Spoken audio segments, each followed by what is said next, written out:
विमल पोलो जुबा केसरी, हर पल मनाओ केसरी त्योहार। राजीव रंजन के पास चलते हैं। राजीव, आज पहले थोड़ा जरा ये मार्च और रैली का माहौल बताइए, क्योंकि हमें तो देखने से ऐसा लग रहा है कि, और सोशल मीडिया पर चर्चा भी खूब हो रही है, तेजस्वी यादव खुद को मुख्यमंत्री पद का उम्मीदवार बार बार घोषित कर रहे हैं, बिल्कुल क्लियरली। अखिलेश यादव ने भी बोल दिया, राहुल गांधी चुप्पी साधे हैं। क्या एकता दिखाई दे रही है जमीन पर कार्यकर्ताओं में, नेताओं में, या कहीं इस बात को लेकर तेजस्वी के सीएम को राहुल गांधी नहीं मान रहे, कांग्रेस नहीं मान रही, कहीं मतभेद भी है? राजीव, देखिए मानक, ये एकदम सच्चाई है, राजनीतिक सच्चाई है कि जितने क्षेत्रीय राजनीतिक दल जो कि देश में हैं और भारतीय जनता पार्टी के विपक्ष में हैं, कांग्रेस का मजबूत होना उन्हें सहज नहीं रखता है, वो असहज होते हैं। और राहुल गांधी ने जिस तरह से इस पूरे दौरान यात्रा रखी और कांग्रेस पार्टी ने, मैं कहूंगा, साधन और संसाधन के स्तर पर अगर आप देखते, पूरी यात्रा के दौरान आप देखते, सारे इंतजाम आप देखते, आप झंडा पतंगा जिसको कहते हैं, डंडा और झंडा, अगर आप कांग्रेस पार्टी का देखते, जमीन पर जो उसकी ताकत है उसके मुकाबले आरजेडी या दूसरे राजनीतिक दलों से कई गुना ज्यादा आपको झंडा दिखाई दे रहा था और सारे इंतजामात दिखाई दे रहे थे। इवन आप पटना के गांधी मैदान में जाते तो वहां जितने टेंट लगे थे, जितने लोगों के रुकने की व्यवस्था थी, कई बार एक झटके में आपको इस बात का भरम हो सकता था कि ये वोटर अधिकार यात्रा कांग्रेस पार्टी की है, जिसमें तेजस्वी यादव गठबंधन या सहयोगी दल के नेता के तौर पर हैं जो शामिल हो रहे हैं। ये मैं आपको वो बता रहा हूं। और बीच बीच में आपको आरजेडी और सीपीआई-एमएल के झंडे दिखाई दे रहे थे, क्योंकि कांग्रेस पार्टी ने पूरी ताकत लगाई थी। मैंने सड़कों पर, दूसरी जगहों पर देखा, उनके तमाम जगह के, तमाम राज्यों के पार्टी के नेता या कार्यकर्ता आए थे और इस पूरी यात्रा में वो लगे हुए थे।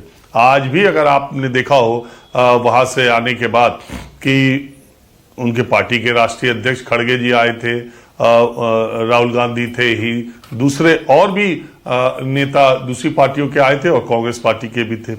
कुल मिला जुला के राहुल गांधी ने जो 3-4 महीने पहले बिहार में ये कहा था कि बिहार में उन्होंने ध्यान न देकर गलती की है और उस गलती को अब वो सुधारेंगे और बिहार के कार्यकर्ताओं को ज्यादा समय देंगे और बिहार में ज्यादा समय देंगे, उससे मुझे लगता है कि बिहार के जो भी कांग्रेसी बचे हों, जितने बचे हों अब बिहार में, और जो भी हैं, मैंने आज खुद देखा 85 और 90 साल के, मेरा आज के कार्यक्रम का मैं बताऊं आपको, 90 साल के कांग्रेस के कार्यकर्ता नवादा से चल के आए थे। तो वो जो पुराने कांग्रेसी हैं उनको झंडा थमा दिया राहुल गांधी ने वोटर अधिकार यात्रा के जरिए।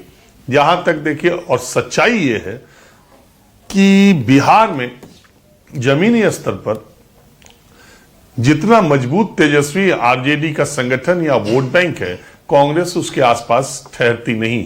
लेकिन पिछले विधानसभा चुनाव में जो कांग्रेस का प्रदर्शन रहा था, और एक बात जो कही जाती है कि लालू यादव ने हारने वाली ज्यादा सीटें हाथ के पंजे को थमा दी और बाकी लालटेन के पास रखी, तो वो जो मामला पिछली बार था, शायद वो मामला सीटों के बंटवारे में इस बार नहीं रहेगा। जहां तक मानक, एक और इंपॉर्टेंट बात मैं अपनी तरफ से ये कहना चाहता हूं कि देखिए, अच्छा कोइंसिडेंस है, 17 अगस्त को ये यात्रा शुरू हुई तो मुख्य चुनाव आयुक्त की प्रेस कॉन्फ्रेंस उसी दिन थी। और उसके पहले कुछ 2 दिन पहले ही सुप्रीम कोर्ट ने कहा था कि अब आधार को आपको जोड़ना पड़ेगा। आज 1 सितंबर को यात्रा खत्म होती है और उसी दिन सुप्रीम कोर्ट ने कुछ और गाइडलाइंस दी। इस पूरे दौरान, और जब एसआईआर हो रहा था तब मैं बिहार में पूरे वक्त था, और मैं ये यकीन से कह सकता हूं देखने के बाद, बिहार के गांव में, कस्बों में एसआईआर पर कोई इस तरीके से कहा जाए कि ये वोटर या चुनाव का मुद्दा है, तो वो कहीं दिखाई नहीं दिया।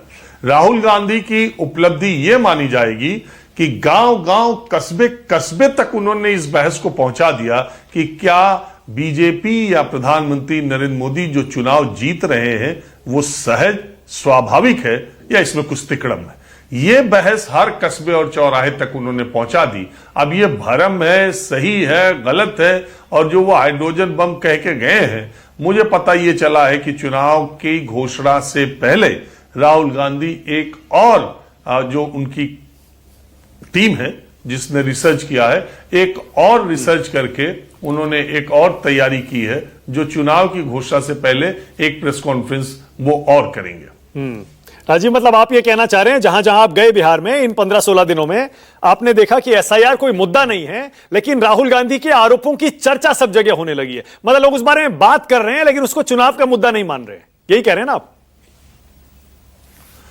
जी बिल्कुल, इस आधार पर चुनाव में वोटिंग होगी, मुझे इस पर डाउट है। ठीक है। मुद्दे अलग हैं, लेकिन चर्चा है।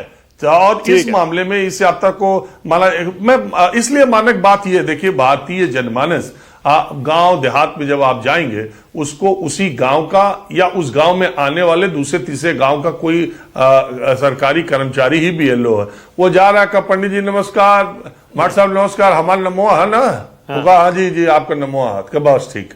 अब उसको पता तब चलेगा जिस दिन वोटिंग होगी कि उसका नाम है कि नहीं। हाँ। और वो बीएलओ इतना स्थानीय आदमी है, नाम होगा तो कोई बात नहीं, कट जाएगा, कहेगा तू तो देखते हो कितना बवाल पहले से होता रहा, ऊपर से कट गया।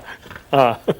अच्छा राजीव, मुश्किल सवाल है, लेकिन फिर भी चुनाव की कुछ नब्ज पता चल रही है क्या? कांटे की टक्कर है या कोई आगे है? देखिए मानक, मैं एक बात बताऊं, मेरे देखने में नीतीश कुमार से बड़ा फैक्टर बिहार के चुनाव में कुछ भी नहीं है।